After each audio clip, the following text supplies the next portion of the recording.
নমস্কার, আমি কবিতা। আমাদের চ্যানেলের আবারও একটি নতুন ভিডিওতে আপনাদের সকলকে আন্তরিক স্বাগত জানাই। আশা করছি আপনারা প্রত্যেকেই ভালো আছেন আর আমরাও মোটামুটি ভালোই আছি। তো আপনারা তো জানেন এখানে আসার পর মানে এই চুহাই শহরে আসার পর বিআইটি ক্যাম্পাসের ভেতরে ছিলাম আর এখন হচ্ছে বাইরে আছি। তো যখন ক্যাম্পাসের ভেতরে ছিলাম তখন না সেখানে প্রচুর মালবেরির গাছ হয়ে থাকতে দেখেছিলাম। মালবেরির গাছ তো চিনতাম না, ওই গুগল আর এআই দিয়ে অ্যানালাইসিস করে জেনেছিলাম যে ওগুলো মালবেরির গাছ। তো প্রথমবার হচ্ছে আমি মালবেরির গাছ দেখেছিলাম। আর এখানে তো আপনারা জানেন যারা আমার পুরনো ভিউয়ার যে গাছের তলায় প্রচুর ফল পড়ে থাকে, কেউ তোলেও না আর কেউ খায়ও না। তো যেহেতু ক্যাম্পাসের ভেতরে থাকি না, সুমিতকে বলেছিলাম যে যদি ওই মালবেরির গাছগুলোতে যদি ফল পেকে থাকে তাহলে আমাকে একবার যেন সে জানায়। তো আমারই নিজের ভুলের কারণে আমি পুরনো অ্যাড্রেসে একটা পার্সেল অর্ডার করে ফেলেছিলাম। তো সুমিত আজকে সেটা আনতে গেছিলো আর বললো প্রচুর মালবেরি হয়ে পেকে পড়ে আছে গাছের তলায়। তো আজকে ভাবছি ওখানেই যাব। আর যেহেতু যাব, আপনারা হয়তো অনেকেই মালবেরির গাছ দেখে থাকবেন বা হাতে তুলেও খেয়ে থাকবেন, অবশ্যই তারা আমাকে নিচে কমেন্ট করে জানাবেন। কিন্তু আমার লাইফে এটা প্রথমবার মালবেরির গাছ থেকে মালবেরি তুলবো বা মালবেরি পেকে গাছে হয়ে থাকতে আমি প্রথম দেখব। তাই ভাবলাম যেহেতু ক্যাম্পাসের ভেতরে আজকে অনেক দিন পর যাচ্ছি, আপনাদেরকেও সঙ্গে করে নিয়ে যাই। তো যাব এখন রেডি হতে, তারপর আপনাদের সঙ্গে করে নিয়ে বেরোবো। তো এই যে পুরো ক্যাম্পাসের ভেতরে চলে এসেছি, বহু দিন পর ক্যাম্পাসের ভেতরে এলাম। আর ক্যাম্পাসটা এত সুন্দর লাগে দেখতে, পুরো সাজানো গোছানো লাগে। তো আমরা সুমিত হচ্ছে এখানে পোস্টডক করে বেজিং ইনস্টিটিউট অফ টেকনোলজিতে, আরেকটা রয়েছে কাছেই বেজিং নর্মাল ইউনিভার্সিটি। সুমিত বলছিল সেটা নাকি এর থেকেও ভীষণ সুন্দর দেখতে। তো সত্যি কথা বলতে কি, চীনে আসার পরে এক একটা ক্যাম্পাস দেখে এত ভালো লাগবে যেন মনে হবে এখানেই থাকি। মানে কি বলবো, যে এই সব জায়গাতে ঘুরি আর কত সুন্দর জায়গা হতে পারে। ব্যাপারটা যেখানেই যাই চীনের, সেই জায়গাগুলো এত ভালো লাগে যেন মনে হয় এর থেকে আর সুন্দর কি হতে পারে। আমরা আমাদের যখন অ্যাপার্টমেন্টের ভিডিও দিয়েছিলাম আপনারা দেখেইছিলেন, বাইরেরটা অসম্ভব সুন্দর দেখতে। আর বৃষ্টি কমে যাওয়ার পর যখন পাহাড়গুলোতে সে মেঘ চড়তে থাকে তখন সেই দৃশ্য তো দেখেই যেন মনে হয় যে এখানেই যদি সময়টা থমকে যেত। আর এই শহরে সমুদ্রও রয়েছে, ভীষণ ভালো লাগে। তো সুমিত বলে এখানে প্রত্যেকটা এক একটা স্টেট হচ্ছে এক এক রকমের, যেখানে যাবে সেখানেই দেখবে ডিফারেন্ট, আর সেই জায়গাটা ভালো লাগবে। তো যাই হোক, এই যে গল্প করতে করতে পৌঁছে গেছি মালবেরি গাছগুলোর কাছে। আর দেখুন কি পরিমাণ মালবেরি হয়ে পড়ে আছে, গাছে তো প্রচুর হয়ে আছে। আর এত সুন্দর লাগছে পেকে যেতে। সেই যখন জাম পাকে না গাছে, কিছু লাল হয়ে থাকে কিছু কালো হয়ে থাকে, দেখতে আলাদা হলেও লাগছে কিন্তু একই রকম টাইপের আমার। তো ভীষণ সুন্দর লাগছে। প্রথমবার আমি মালবেরি গাছে দেখলাম পেকে থাকতে। এর আগে যখন আমরা ইউএসএতে ছিলাম তখন সুমিত হচ্ছে যখন ওয়ালমার্টে শপিং করতে যেত গ্রসারি, তখন সে সেখান থেকে হচ্ছে মালবেরি নিয়ে আসতো মাঝে মধ্যে। তো সেখানে খেয়েছিলাম প্রথমবার। আমি কিন্তু ইন্ডিয়াতে খাইনি কখনো, কিন্তু মালবেরি হয় আসলে ভারত, চীন, মেক্সিকো এই সব জায়গাতে, কিন্তু আমি কখনোই ভারতে আমাদের মালবেরি খাইনি। তবে এখন দেখি অনেকেই মালবেরির গাছ বাড়িতে লাগান, তো তাতে কয়েকটা ছোট গাছগুলো তো দেখি মালবেরি হয়ও। তবে আমি কখনো আমি আপাতত হচ্ছে আমাদের ইন্ডিয়াতে কখনোই কারুর বাড়িতে দেখিনি, আমাদের বাড়িতে তো নেই। তো এখানকার একটা জিনিস আপনাদেরও খারাপ লাগে, আমারও খারাপ লাগে, সেটা হচ্ছে প্রচুর মালবেরি কেন অন্যান্য ফল হয়ে গাছের তলায় পড়ে থাকে, গাছে ফল পেকে থাকে, কেউ তোলেও না, কেউ খায়ও না, কেউ নেয়ও না, বাচ্চা থেকে বড়। এখানে তো পুরো আমি আজকে যে জায়গাটা এসেছি এটা পুরো অ্যাপার্টমেন্টের জায়গা আর হস্টেল এরিয়া। এখানে তো প্রচুর স্টুডেন্ট থেকে ফ্যামিলি থেকে সবাই রয়েছে, কিন্তু দেখুন একটাও মনে হয় কেউ তোলেনি। কেউ তোলে দেখেছে, সুমিত বলছিল সকালে যখন ও রানিং করতে আসে। তবে বেশিরভাগ সময়ই আমি খুব একটা কাউকে দেখি না তুলতে। যদি তুলতো তাহলে এত পরিমাণ গাছে হয়েও থাকতো না, নিচে পড়েও থাকতো না।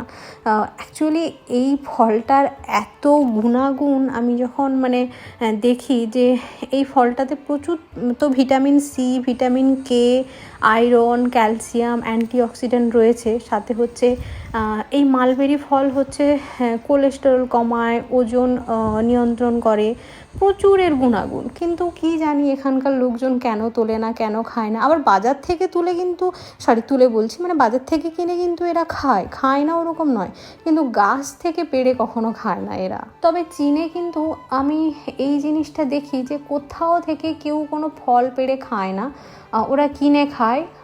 মানে রাস্তাতে আমরা যখন ঝেংজুতে ছিলাম, আমরা ক্র্যাপ অ্যাপেল তুলছিলাম।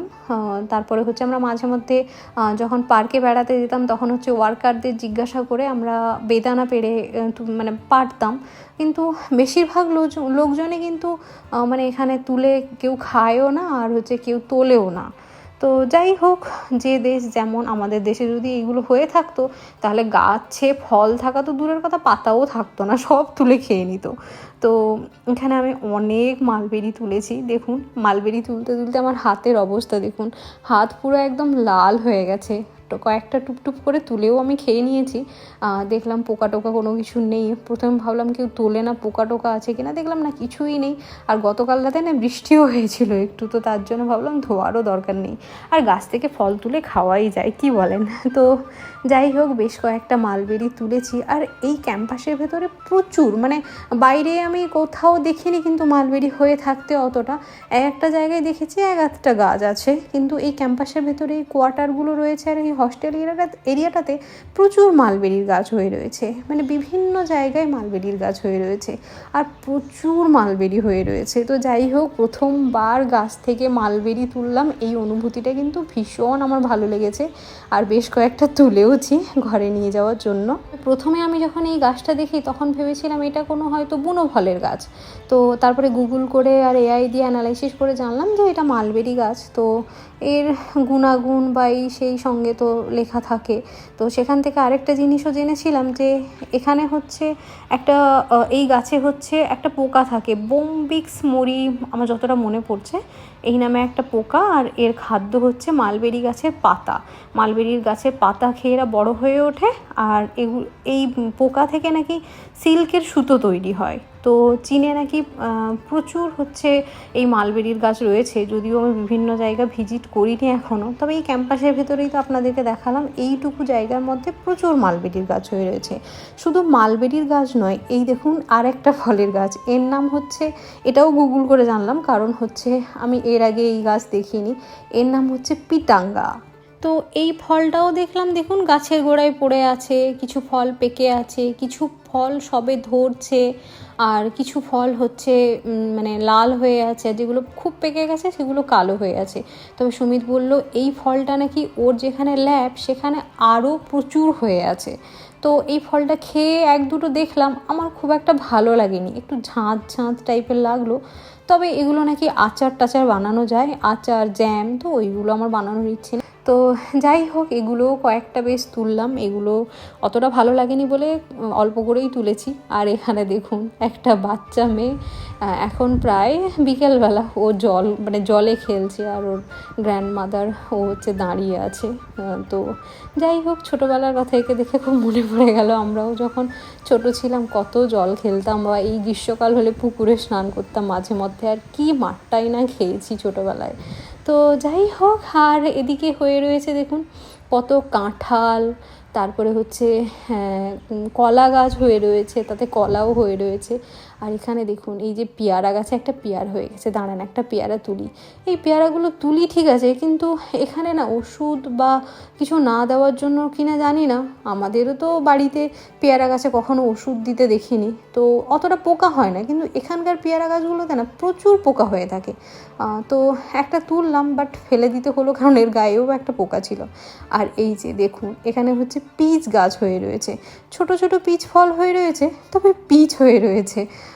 আমরা যখন ঝেংঝোতে ছিলাম প্রচুর ওইদিকে পিচ হতো, এদিকে অতটা পিচ গাছ দেখিনি। ওখানে তো বেশিরভাগই ওই ক্র্যাপ অ্যাপেল, তারপরে বেদানা, পিচ ফল, ওগুলোই বেশি হয়ে থাকতো। আবার এখানে এসে দেখছি তো মানে হচ্ছে আম, তারপরে এই যে মালবেরি, আরও কত কী ফল হয়ে থাকবে, মানে হবে পরে পরে দেখবো। তো যাই হোক, চলুন এরপর বাড়ি ফিরি। তো বাড়ি ফিরছিলাম, সুমিত বলল এখানে নাকি আম হয়েও পেকে পড়ে আছে। তো বললাম একটিবার যদি চলো, মানে ভালো লাগবে, সেই ছোটোবেলাকার কথা মনে পড়বে, আম কুড়োনোর কথা। তো এলাম আর দেখলাম, দেখুন এখানে আমও হয়ে কি পরিমাণ আম পড়ে আছে, নষ্ট হচ্ছে। মানে গাছ থেকে কোনো ফল না তোলার ব্যাপারটা ভালো, কিন্তু পড়ে পড়ে আবার নষ্ট হওয়া জিনিসটা আমার খুব একটা ভালো লাগে না। তো এখানে আমরা কয়েকটা আমও কুড়ালাম। সত্যি কথা বলতে কি, যতই বাজার থেকে আম কিনে খাই না কেন, এখানে তো প্রচুর আম পাওয়া যায় বিভিন্ন ভ্যারাইটির। আপনারা তো ওই শর্টস, রিল, টিকটকে দেখেই থাকবেন, চীনে কত ধরনের আম পাওয়া যায়। তো আম তো পাওয়া যায়, কিন্তু এই দেশি আমের না বিভিন্ন গাছের বিভিন্ন ধরনের যে একটা টেস্ট মানে থাকে, সেটা আবার ভীষণ ভালো লাগে। তো কয়েকটা আমও কুড়ালাম। তো যাই হোক, চলুন এরপর বাড়ি ফিরি। আর অনেক কিছুই নিয়ে যাওয়া হচ্ছে আজকে ক্যাম্পাস থেকে, মালবেরি, পিটাঙ্গা, আম।